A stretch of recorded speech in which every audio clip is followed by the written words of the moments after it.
Wala nang maraming paligoy-ligoy pa, diretso sa punto na. Maiksi lang ang komentaryo, pero diretso sa punto. Maraming kuro-kuro, may tiwali, may totoo. Dito, sa puntong diretso tayo. Punto, diretso. May dalawang bagay ngayon na lumilitaw. Mga kabunyog. Sangkot ba ang presidente o hindi? Yun. Sangkot ba siya o hindi? Yan yung issue dyan. Ngayon, kung sangkot siya, ay mahirap yan. Kung sangkot siya, mananagot siya dyan. Yan yung isang problema dyan. Ngayon, kung hindi naman siya sangkot, ano ang posibilidad? Mahirap ding sabihin na parang wala siyang pananagutan. Kasi halimbawa ganito, ano na ba ngayon ang lumalabas sa mga investigasyon? Ang lumalabas sa investigasyon, ang pinakapromotor sa Kamara, sila Saldico, at ngayon nadadawit na ang kanyang pinsan na si Martin Romualdez.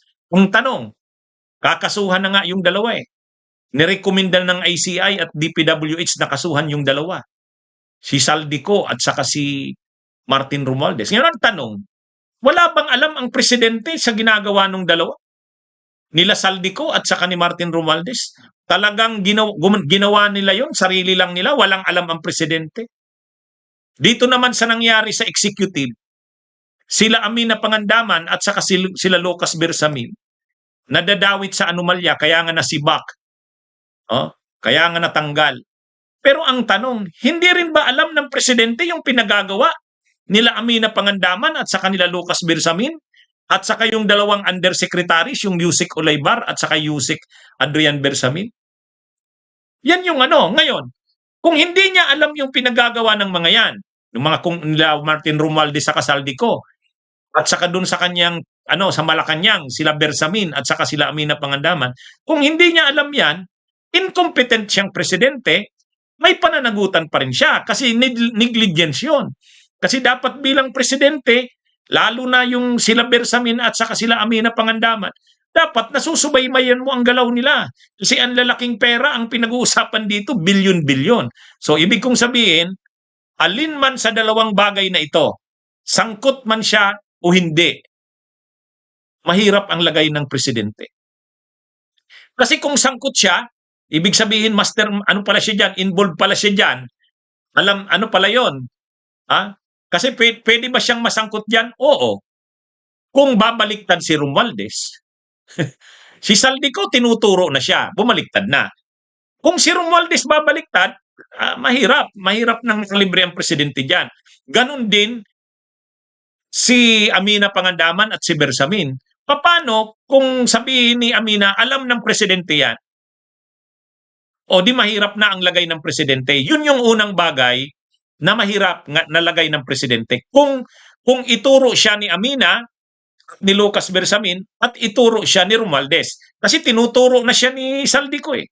Kung hindi na lang sa kanya nagtuturo, ay itong sila Martin Romualdez at saka sila Amina. Pero hindi pa sila iniimbestigahan eh. Magsisimula pa lang yung investigasyon.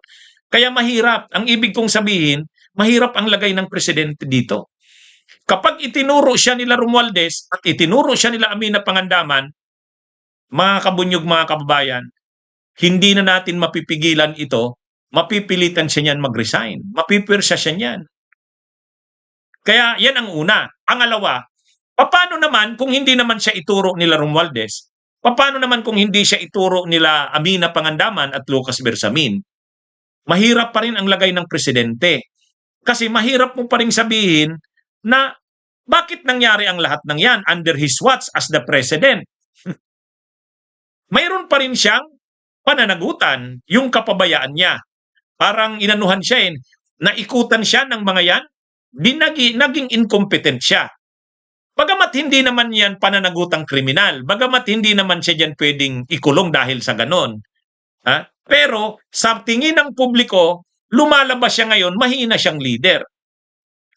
Kaya ang lahat ng ito ay magdidepende. Si Martin Romualdez ngayon iimbestigahan na. Si Dong Gonzales iimbestigahan na rin. Mga kasamahan yan ni Martin Romualdez. Baka sa susunod, pati si JJ Suarez, imbestigahan na rin. Baka sa susunod, si Manix Dalipe. Yan yung inner circle ni Romualdez nung speaker siya eh. Si Saldico, pagsak na. Si Romualdez ngayon, iimbestigahan pa. Bagamat may investigasyon na ang ICI at ang DPWH at may rekomendasyon na kasuhan si Romualdez, pero iimbestigahan pa rin yan ng ombudsman. Ngayon, si Dong Gonzales, yung senior deputy speaker noon, sinabi na ni Ombudsman Rimulya, iimbestigahan. So ang ibig kong sabihin dito mga kabunyog, paano kung maipit si Romualdez at saka sila Dong Gonzales, ang sabihin nila, alam naman ng presidente ang lahat ng ito. Ibig sabihin, ilalaglag nila Romualdez si PBBM. Gayon din sila Amina Pangandaman. Sabi ni Lucas Bersamin, hindi siya ang mastermind eh.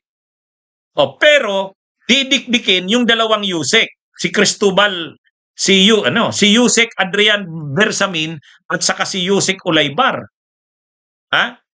Ngayon, mayroon ng nai-establish na link, parang may relasyon si Amina Pangandaman at saka si Ulaybar.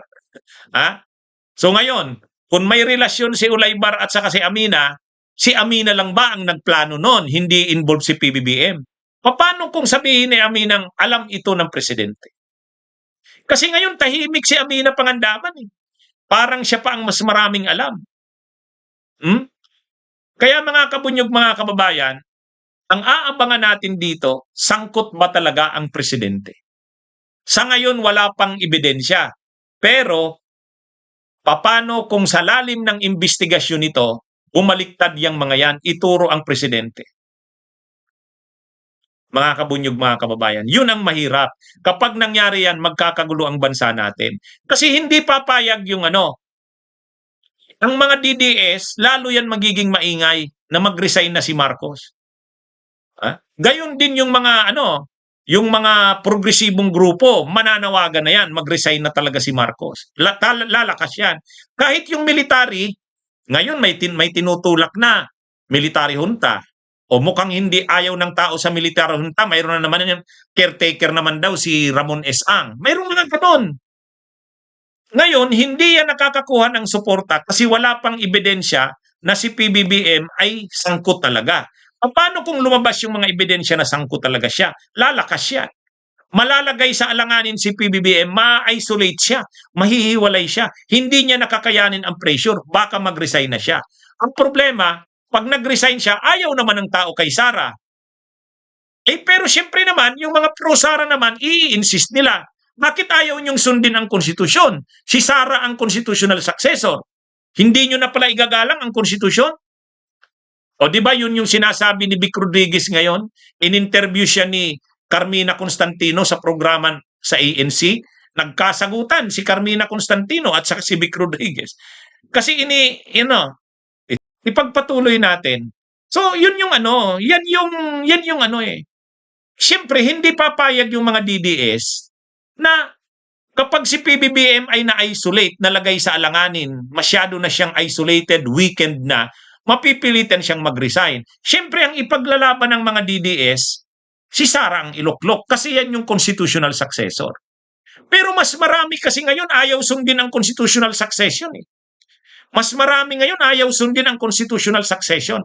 Ang marami ngayon ganito, kung ako tatanungin nyo, ang marami ngayon ganito, mas gusto nila wag mag-resign si PBBM. Marami yon. Marami yon. Yan pa ngayon ang nangingibabaw. Sa ngayon, mas yan pa yung nangingibabaw. Mas maraming kababayan natin, ayaw nilang magkagulo ang bansa. Ayaw nilang mag-resign si PBBM. Sa totoo lang. Pero, mayroong nananawagan na rin na mag-resign si PBBM, mag-resign na si Sara. Pareho sila mag-resign. Pero siyempre, hindi papayag niyan. Hindi papayag niyan ang mga DDS. Kasi ang ipaglalaban nila, ang nakalagay sa konstitusyon, si Sara ang papalit. Pero, ang problema din, si Sara kasi, wala eh. Ayaw natin ng korupsyon. Okay, kung ayaw natin ng korupsyon, bakit natin ipapalit si Sara? Corrupt din. mas lalong magulo. Tama ka, Ruben, Utrera. Ah? Kaya mga kabunyog, mga kababayan, medyo nalalagay tayo ngayon sa alanganing sitwasyon. Kaya lang, sa ngayon, kontrolado pa ang sitwasyon. Nangingibabaw pa si PBBM. Mas marami pang tao, gusto nila manatili si PBBM. Kaya lang, hindi natin alam ang susunod na mga araw. Paano kung bumaliktad sila Romualdez? Paano kung bumaliktad ay sila Amina Pangandaman? Sabihin nila na alam ng presidente ang lahat ng ito. Mahihirapan na ngayon yan si PBBM i-maintain ang ano niya.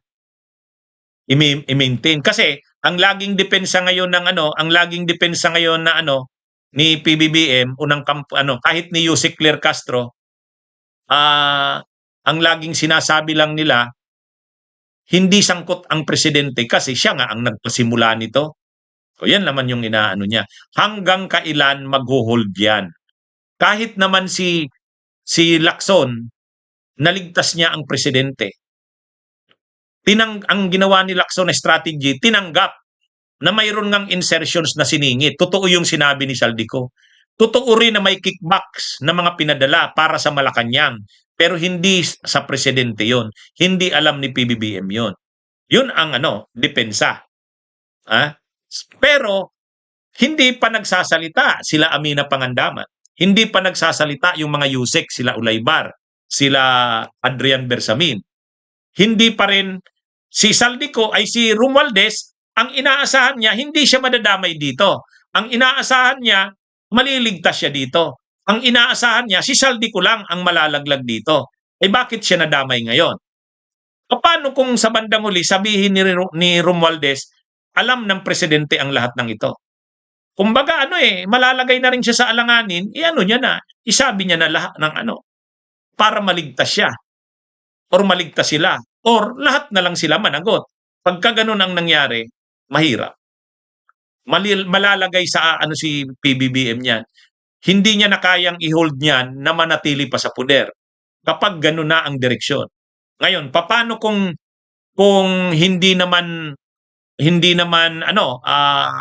paano kung hindi naman si PBBM ma-involve? Ibig sabihin, hindi naman ilaglag nila Amina Pangandaman. Hindi naman ilaglag nila Martin Romualdez. Ano yan? Ang isang pa rin, katulad nga ng sinabi ni ni Secretary Munsod, former Secretary Munsod, sa programa ng ANC, ini-interview ni Karen Davila, mahirap pa rin sabihin na walang alam yung presidente walang pananagutan. Kasi kung totoo yun, yung sinabi ni Lacson na hindi alam ng presidente ang lahat ng nangyari na yan, incompetent ang presidente. Pero at least kung gano'n, na incompetence lang ang problema sa kanya, medyo kaya niya pang i-hold yan na hindi siya mapatalsik. Pwede pa yan. Pero, kailangang tanggapin niya yan na naging incompetent siya. At kailangang makita sa kanya na ang pananagutan niya, naging incompetent siya, pero galit siya dito sa mga taong ito na parang sinamantala ang kabaitan niya. Dapat ipakita niya yan. Kaya dapat talaga, kung talagang involved sila Romualdez, makulong sila Romualdez. Kung involved sila Amina Pangandaman, makulong sila. Para ipakita talaga ng presidente na hindi ako involved dyan, hindi ko alam yan. Ginawa nila yan ang hindi ko alam. Ang pagkakamali ko lang, masyado akong nagtiwala sa kanila, masyado akong mabait, pero naging ako, pabaya. Sige, humihingi ng sa tao. Pero ngayon hindi na, papanagutin natin sila. Ganun yung posibleng papupuntahan, mga kabunyog, mga kababayan. Ano sa tingin nyo ng aking talakayan na ito? Mga kabunyog. Kaya ako lang, yung mga viewers ko, wag nyo akong isipin na ako linalatag ko yung sitwasyon Linalatag ko yung sitwasyon. Ito yung ito yung nangyayari sa bansa natin ngayon. Okay? Mga kabunyog, mga kababayan, magandang araw sa inyong lahat. Mabuhay po tayo. Bunyog, halika na kasama ka. Bunyog, Kapag buklod ay may pag-asa, Luzon, Visayas, Mindanao, isa ang pananaw. Sa bagong Pilipinas ang bunyog isisigaw. Bunyog, bunyog.